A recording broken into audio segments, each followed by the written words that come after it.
আসবো স্যার। হ্যাঁ আয়।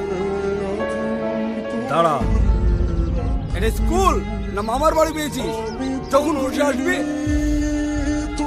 স্যার চুপ, একটা দিনও ঠিক মতো স্কুলে আসলো না। বাড়িতে কি করিস? প্রতিদিন দেরি হয় কেন? এই কথা বলছিস কি যে? স্যার প্রতিদিন কাজ করে তারপরে আমাকে স্কুলে আসতে হয়। আমার আব্বা নেই তো। কেন, তোর আব্বা কোথায় গেছে? আমার আব্বা মারা গেছে। সমস্ত সংসারের দায়িত্ব আমার। বাড়িতে বিদারি বোন। আমি যদি কাজ না করি সংসারটা কিভাবে চলবে স্যার? তোর তো একটা বইও নেই, পড়াশোনা কিভাবে করিস? আপনি যেটা বোর্ডে লিখে দিয়ে যান সেই সবটাই আমি খাতায় টুকে নিয়ে রাতে বাড়ি গিয়ে পড়াশোনা করি।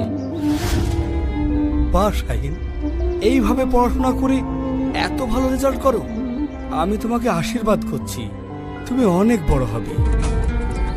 তোমাকে মারাটা আমার উচিত হয়নি। যাও, বেঞ্চে গিয়ে বসো।